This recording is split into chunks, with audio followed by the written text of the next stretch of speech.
10,082 to 10,191. Medical Doctor of the Sukh Grade Standard 10,112.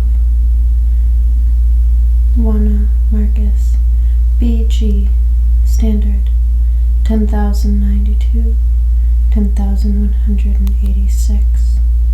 Chiefly noted as betrayer of Duke Leto Atreides. CF Bibliography Appendix 7 Imperial Conditioning and Betrayal From Dictionary of Maud Dib by the Princess Llewellyn. Although he heard Dr. Yueh enter the training room, noting the stiff deliberation of the man's pace, Paul remained stretched out, face down on the exercise table where the masseuse had left him. He felt deliciously relaxed after the workout with Gurney Halleck. "You do look comfortable," said Yueh in his calm, high-pitched voice. Paul raised his head, saw the man's stick figure standing several paces away, took in at a glance the wrinkled black clothing, the square block of a head with purple lips and drooping mustache, the diamond tattoo of imperial conditioning on his forehead, the long black hair caught in the Sukh School silver ring at the left shoulder. "You'll be happy to hear we haven't time for regular lessons today," Yueh said. "Your father will be along presently." Paul sat up. "However, I've arranged for you to have a film book viewer and several lessons during the crossing to Arrakis." "Oh." Paul began pulling on his clothes. He felt excitement that his father would be coming. They had spent so little time together since the Emperor's command to take over the fief of Arrakis. Yueh crossed to the L table, thinking, how the boy has filled out these past few months. Such a waste. Oh, such a sad waste. And he reminded himself, I must not falter. What I do is done to be certain. Moana no longer can be hurt by the hearkening beasts. Paul joined him at the table, buttoning his jacket. What'll I be studying on the way across? The tyrannic life forms of Arrakis. The planet seems to have opened its arms to certain tyrannic life forms. It's not clear how. I must seek out the planetary ecologist when we arrive, Dr. Kins, and offer my help in the investigation. And Yueh thought, what am I saying? I play the hypocrite even with myself. Will there be something on the Fremen? Paul asked. The Fremen? Yueh drummed his fingers on the table. Paul, staring at the nervous motion, withdrew his hand. Maybe you have something on the whole Arakian population, Paul said. Yes, to be sure, Yueh said. There are two general separations of the people. Fremen, they are one group, and the others are the people of the Graven, the Sink, and the Pan. There's some intermarriage, I'm told. The women of Pan and Sink villages prefer Fremen husbands. Their men prefer Fremen wives. They have a saying, polish comes from the cities, wisdom from the desert. Do you have pictures of them? I'll see what I can get you. The most interesting feature, of course, is their eyes. Totally blue, no whites in them. Mutation? No, it's linked to saturation of the blood with the melange. The Fremen must be brave to live at the edge of that desert. By all accounts, Yueh said, they compose poems to their knives. Their women are as fierce as the men. Even Fremen children are violent and dangerous. You'll not be permitted to mingle with them, I dare say. Paul stared at Yueh, finding in these few glimpses of the Fremen a power of words that caught his entire civilization. What a people to win as allies. And the worms? Paul asked. What? I'd like to study more about the sandworms. Ah, to be sure. I have a film book on a small specimen, only 110 meters long and 22 meters in diameter. It was taken in the northern latitudes.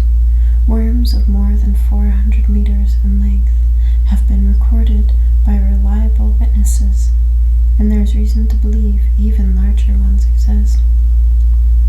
Paul glanced down at a conical projection chart of the northern Iraqi latitudes spread on the table. The desert belt and south polar regions are marked uninhabitable. Is it the worms? And the storms? But any place can be made habitable.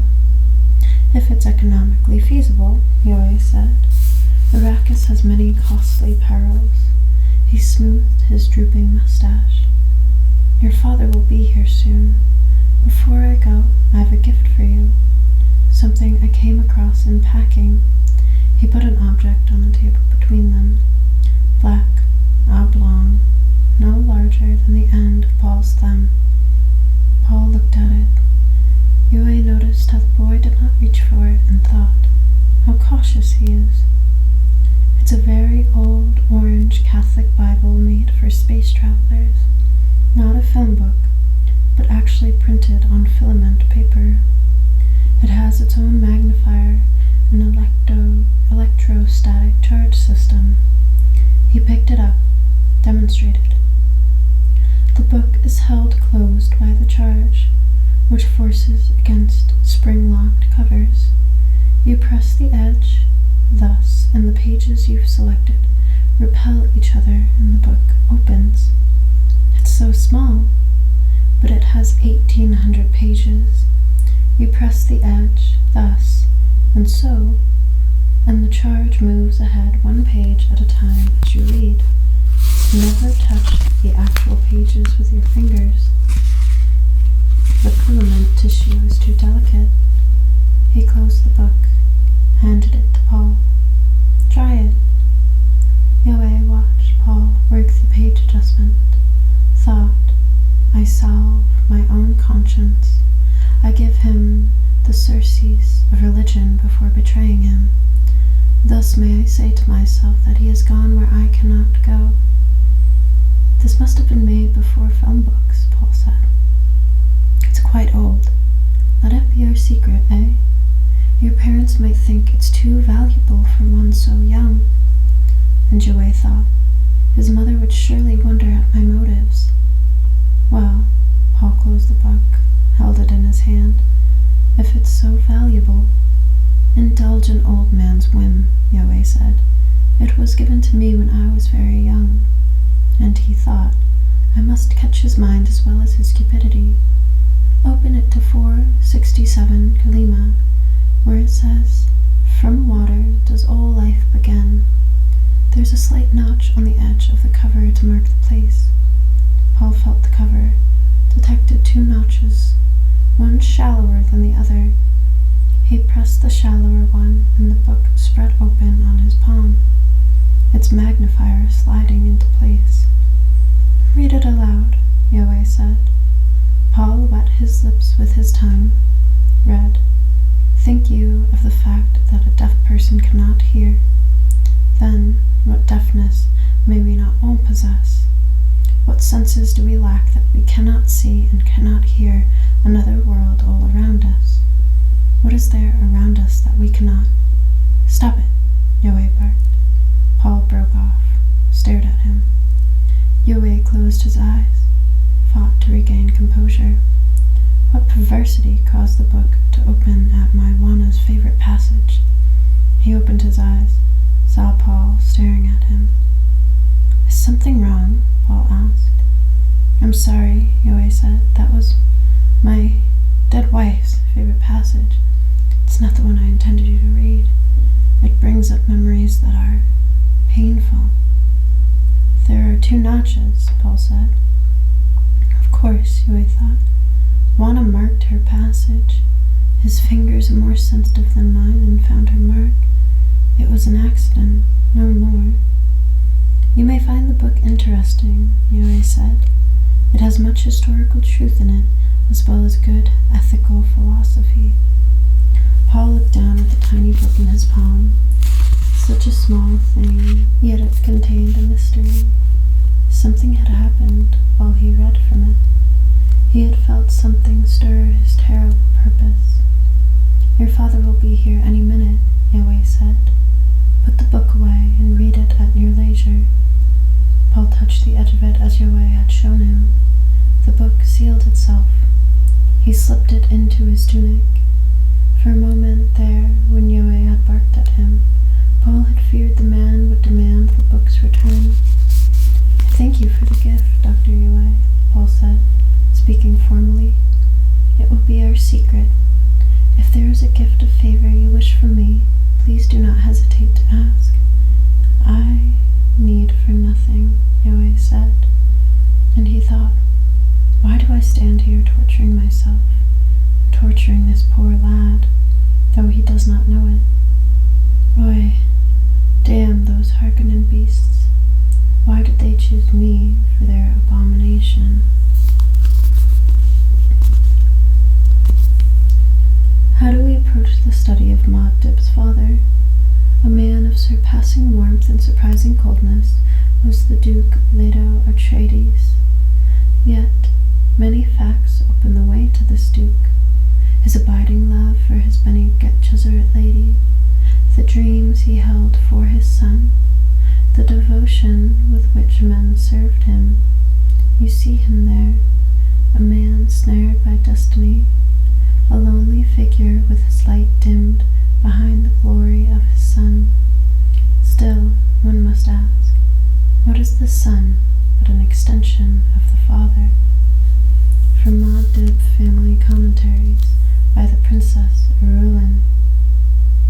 Paul watched his father enter the training room, saw the guards take up stations outside. One of them closed the door. As always, Paul experienced a sense of presence in his father. Someone totally here. The Duke was tall, olive-skinned. His thin face held harsh angles, warmed only by deep gray eyes. He wore a black working uniform with a red armorial hawk crest at the breast.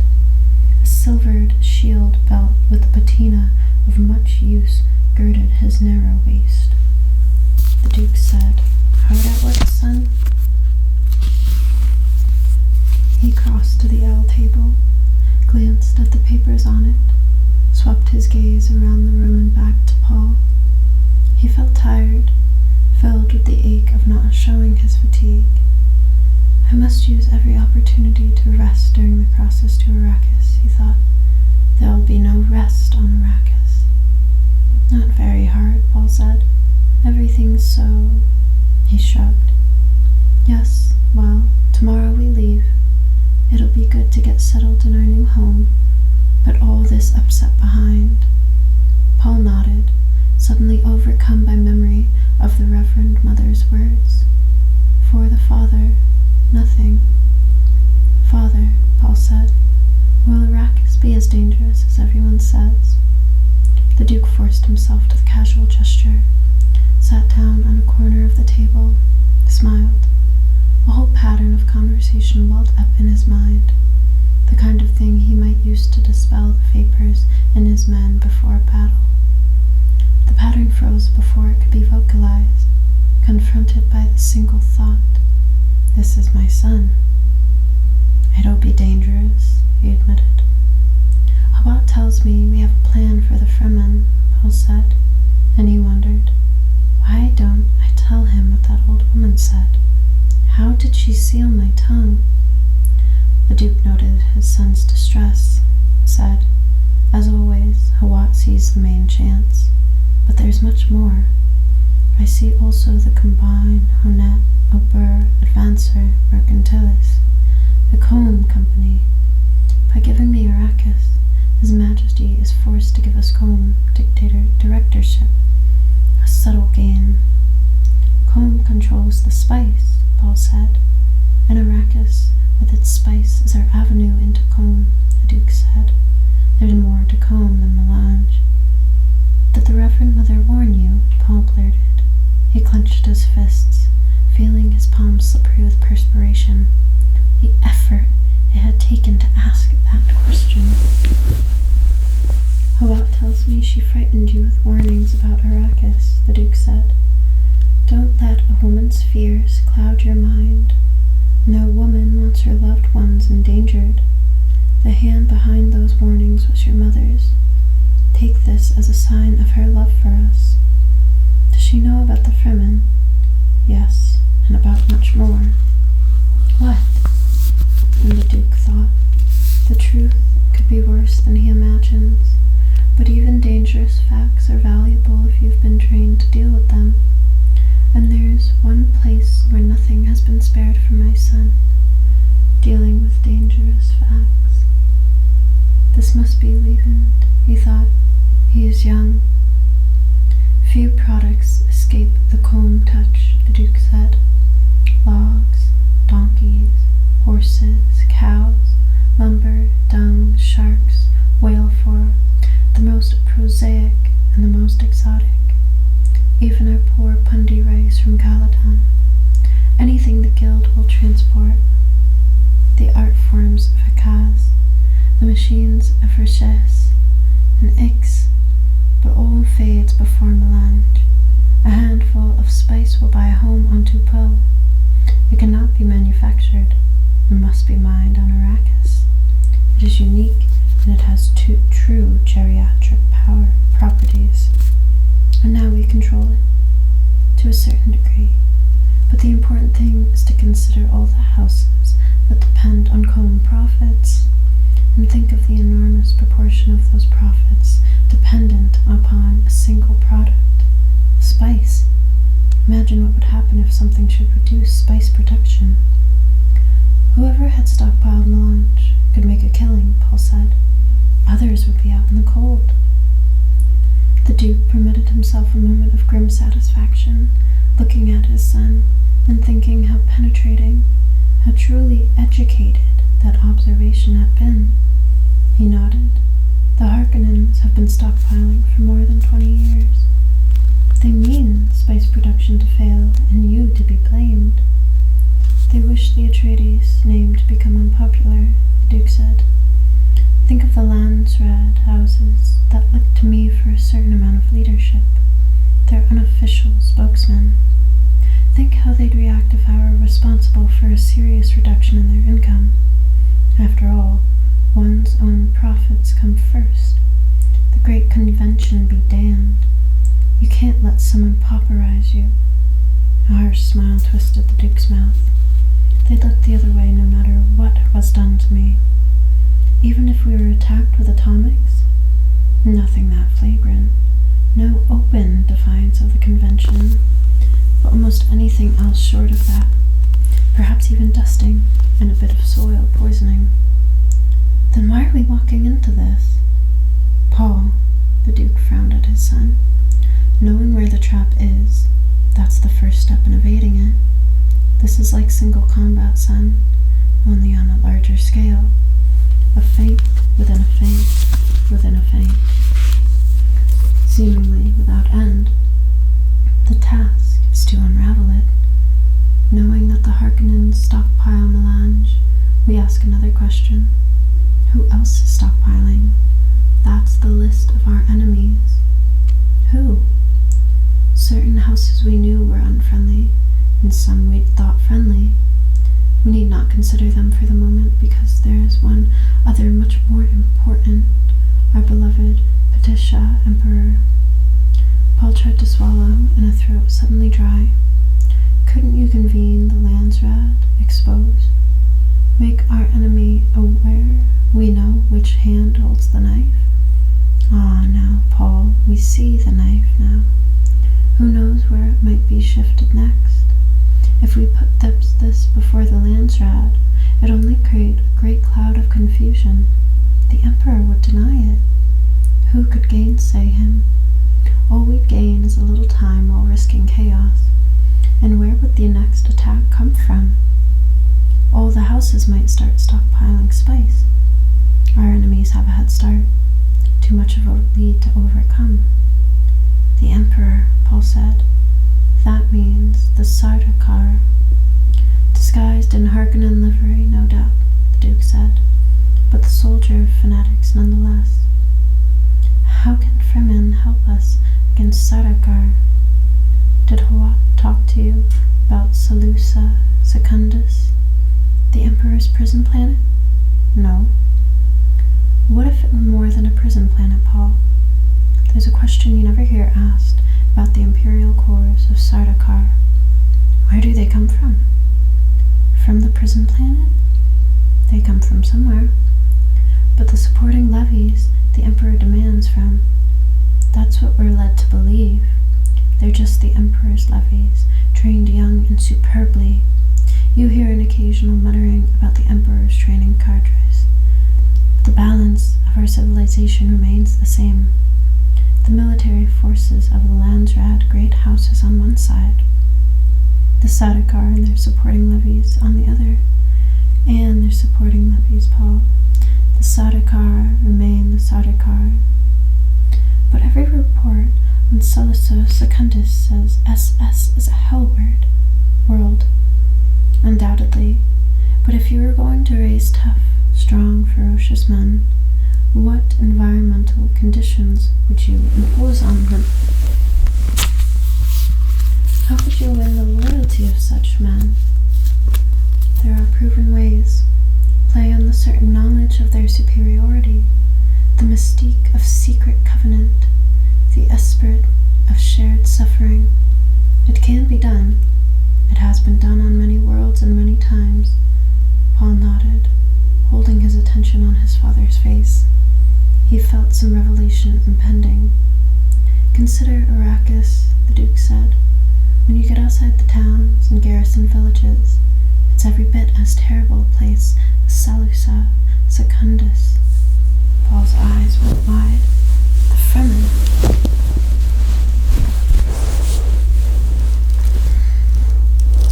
We have there the potential of a core as strong and deadly as a Sardaukar. It'll require patience to exploit them secretly, and wealth to equip them properly. But the Fremen are there, and the spice wealth is there. You see now why we walk into Arrakis, knowing the trap is there. Don't the Harkonnens know about the Fremen? The Harkonnens sneer at the Fremen, hunted them for sport, never even bothered trying to count them. We know the Harkonnen policy with planetary populations, spend as little as possible to maintain them. The metallic threads in the hawk symbol above his father's breast glistened as the Duke shifted his position. You see, we're negotiating with the Fremen right now, Paul said. I sent a mission headed by Duncan Idaho, the Duke said. A proud and ruthless man, Duncan, but fond of the truth. I think the Fremen will admire him. If we're lucky, they may judge us by him. Duncan, the moral. Duncan, the moral, Paul said, and Gurney, the valorous. You name them well, the Duke said, and Paul thought, Gurney's one of those the Reverend Mother meant, a supporter of the worlds, the valor of the brave.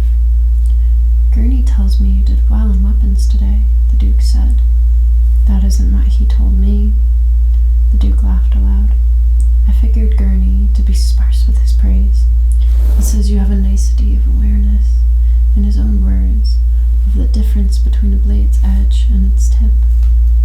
Gurney says there's no artistry in killing with the tip, but it should be done with the edge. Gurney's a romantic, the Duke growled. This talk of killing suddenly disturbed him, coming from his son. I'd sooner you never had to kill. But if the need arises, you do it however you can, tip or edge. He looked up at the skylight, on which the rain was drumming. Seeing the direction of his father's stare, Paul thought of the wet skies out there, a thing never to be seen on Arrakis from all accounts, and this thought of skies put him in mind of the space beyond. Are the guild ships really big? He asked. The This will be your first time off planet, he said.